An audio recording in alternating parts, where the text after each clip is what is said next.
Sempat 1 bulan buron, si kembar Rihanna Rihani tersangka penipuan reseller iPhone akhirnya ditangkap. Dalam kasus ini saudara, Rihanna Rihani dilaporkan oleh 18 orang korban penipuannya dan polisi menaksir total kerugian korban si kembar mencapai 35 miliar rupiah.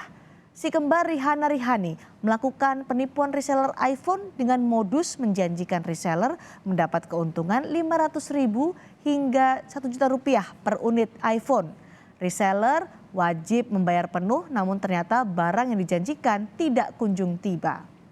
Lalu bagaimana sebenarnya Rihanna Rihani menjalankan skema penipuan ini? Apa proses hukum selanjutnya? Kami akan bahas setelah informasi berikut ini. Setahun sudah si kembar Rihanna Rihani dilaporkan para korbannya ke polisi. Keduanya dilaporkan sejak Juni 2022 dan masuk dalam daftar pencarian orang atau DPO. Pelarian tersangka penipuan Rihanna Rihani kini berakhir sudah. Si kembar telah ditangkap tim Resmob Kepolisian Daerah Polda Metro Jaya usai ditetapkan sebagai tersangka sejak awal Juni 2023. Kerap berpindah-pindah tempat karena tahu sudah masuk daftar pencarian orang, kedua tersangka akhirnya berhasil ditangkap di sebuah apartemen wilayah Serpong, Tangerang Selatan. Pada saat ditangkap, pelaku ini sedang istirahat ya di salah satu apartemen karena dia ini sering berpindah-pindah dari apartemen satu ke apartemen yang lain. Pak, ini kan ditangkap, berarti langsung dilakukan penahanan selama 20 hari? Sekarang kita melakukan proses dulu Mbak ya. Di Reskrimum Polda Metro Jaya, Kombes Hengki Haryadi menyebut Polda Metro Jaya memang sudah membentuk tim khusus untuk mencari keberadaan Rihanna Rihani. Polda menyebut sudah menerima beberapa laporan korban dengan modus skema Ponzi dan terkait dengan reseller lainnya. Terima informasi bahwa ini modusnya adalah seperti skema Ponzi ya, dari reseller, range kerugian antara 200 sampai 800. Namun setelah kita dalami, sementara bahkan ada yang sampai 3 juta ini. Satu produk yang ditawarkan itu. Ya. Harusnya harga 12 juta, ditawarkan 9 juta sebagai bujuk rayu, akal muslihat, rangkaian perkataan-perkataan bohong sehingga memberikan suatu barang. Akibat penipuan si kembar, total kerugian para korban yang merupakan reseller iPhone ditaksir mencapai 35 miliar rupiah. Si kembar Rihanna Rihani telah menipu setidaknya 17 orang hingga Mei 2023 lalu dengan modus pre-order iPhone. Setiap reseller bisa mendapat potongan harga hingga Rp500.000 per unit. Korban diharuskan membayar penuh, namun barang yang dipesan dijanjikan tiba dalam waktu 2 pekan. Kasus penipuan ini sudah dilaporkan ke Polres Jakarta Selatan sejak Juni 2022. Akibat banyaknya laporan dari korban, Polda Metro Jaya mengambil alih kasus penipuan ini. Dia hanya jual beli iPhone ya, maksudnya bukan investasi. Jadi saya cuma cari tahu kenapa bisa murah dan dari mana asal barangnya. Karena kan saya tahu takutnya itu black market ya. Jadi saya hanya mencari tahu barang ini benar nggak garansi resmi atau tidak gitu kan, asal mulanya dari mana gitu. Lalu setelah itu ya saya coba tanya ke Rihani, bisa nggak saya mencoba berjualan gitu sebagai resellernya dia gitu, dan kemudian dia bilang bisa kok gitu, nanti saya kasih fee. Total kerugian yang saya alami kurang lebih 6,4 miliar.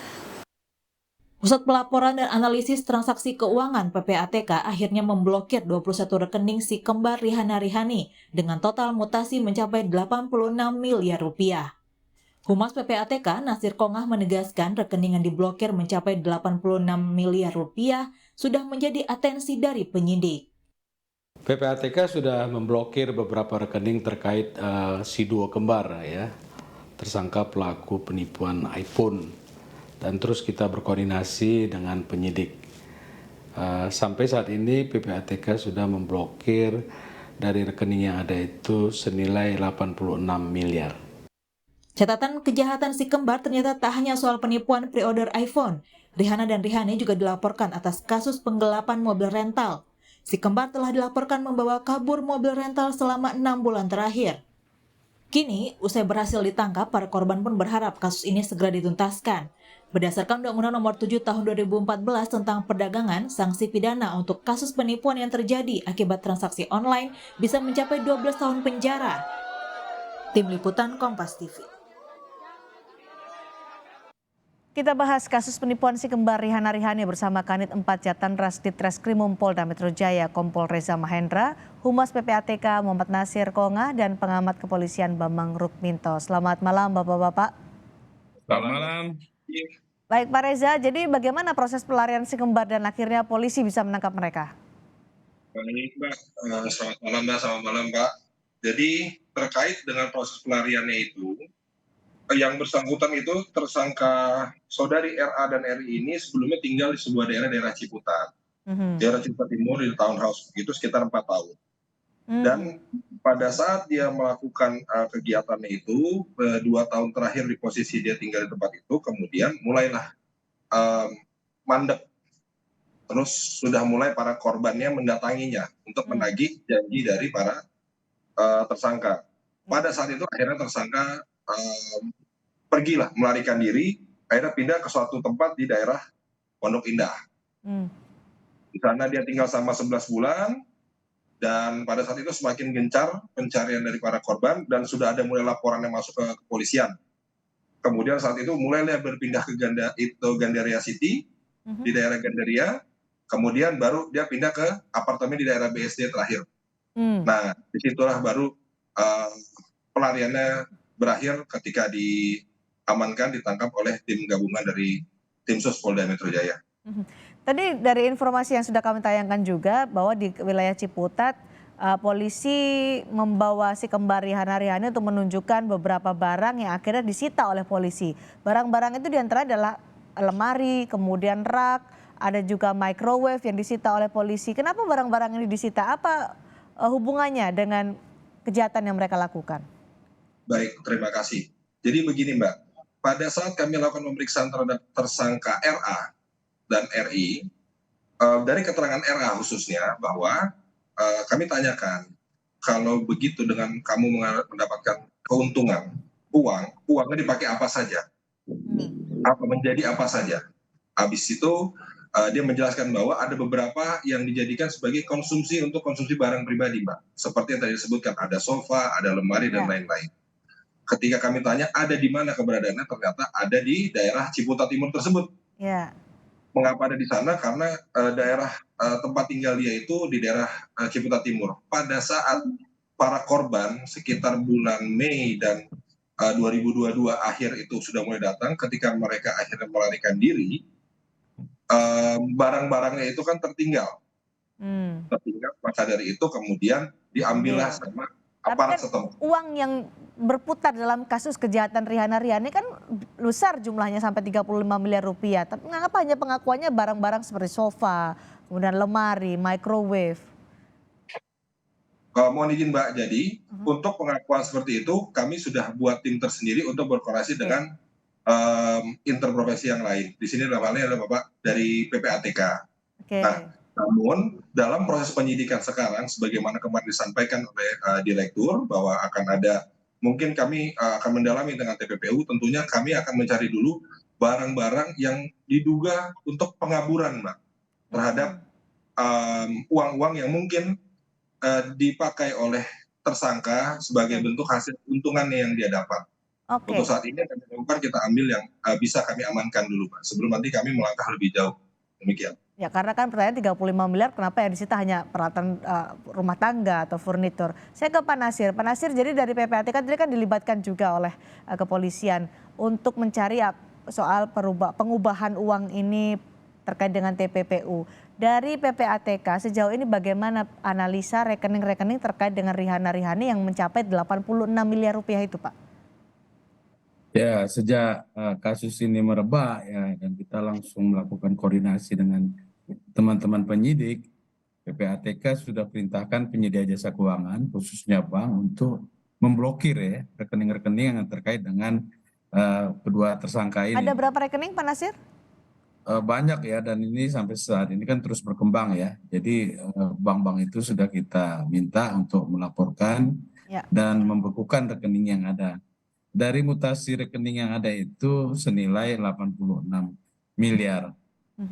Dan di sini memang kita melihat upaya dia melakukan tindak pidana pencucian uang dari tindak pidana asal kejahatan yang dilakukan itu kelihatan ya, misalnya dia mengambil uang secara tunai untuk kemudian dipakai untuk keperluan pribadi dan lain-lain gitu ya. Ini kan salah satu upaya di dalam menggabungkan menyembunyikan uang hasil kejahatannya tadi. Nah, seperti itu Mbak.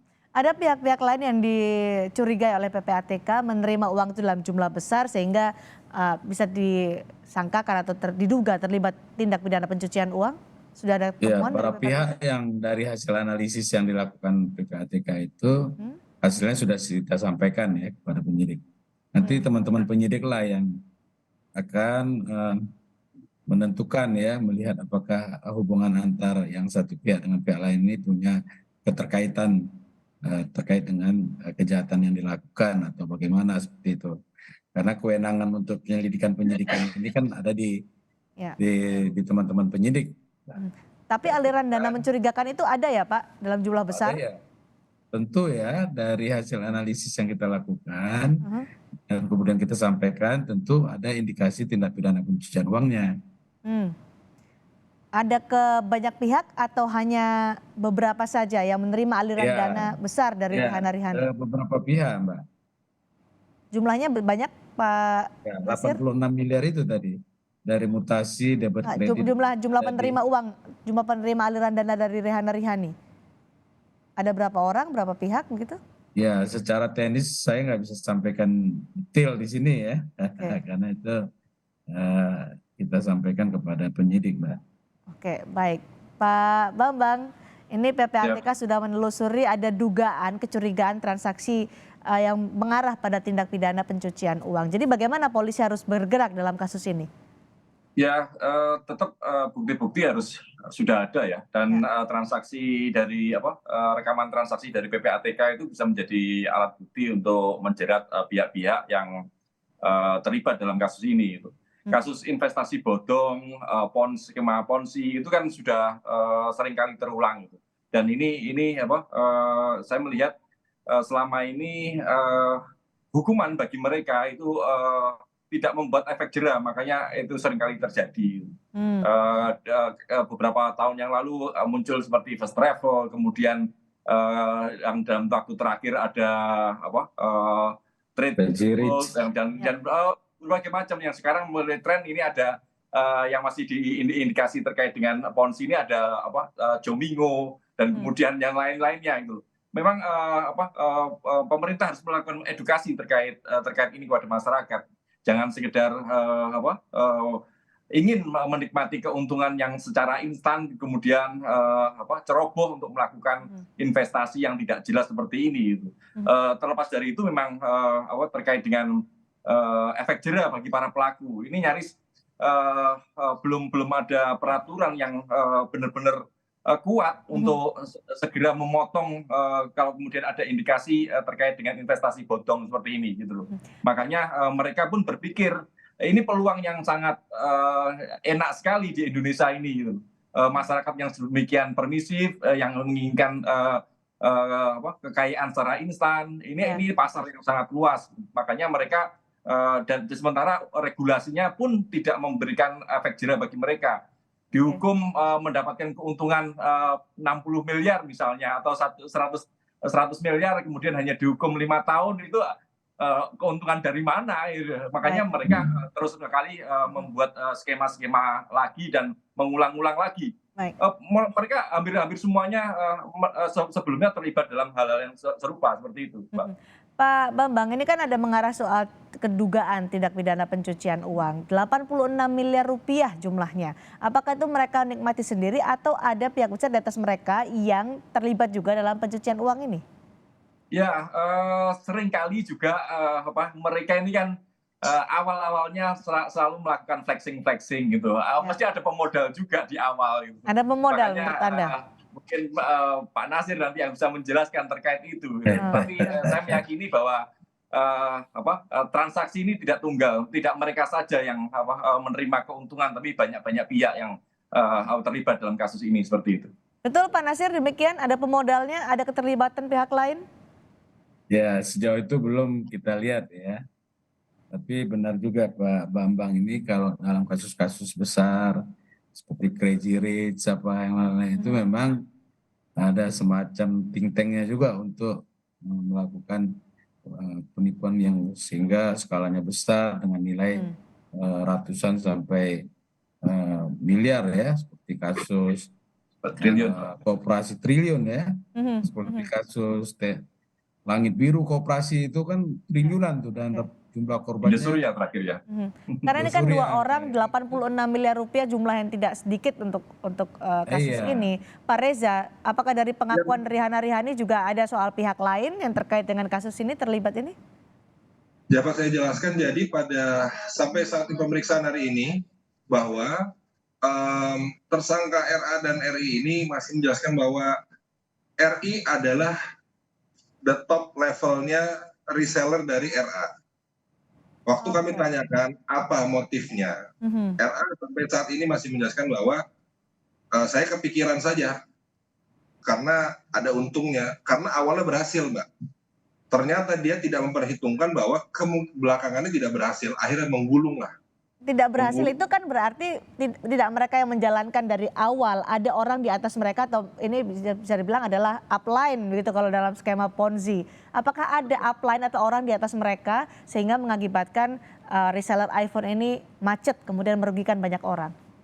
Baik Mbak, dapat saya jelaskan, sampai saat ini keterangan dari saudari RA dan RI belum ada. Namun demikian tentunya dengan nanti kami koordinasi interprofesi, jika nanti memang ditemukan fakta dan alat bukti yang mengarah bahwa ada atasnya lagi, tentunya kami akan menindakan Mbak, sebagaimana disampaikan oleh Bapak Direktur kemarin. Pasal apa nanti akan dijerat kepada Rihana Rihani, Pak Reza? Saat ini kami masih mengacu pada laporan polisi yang dilaporkan.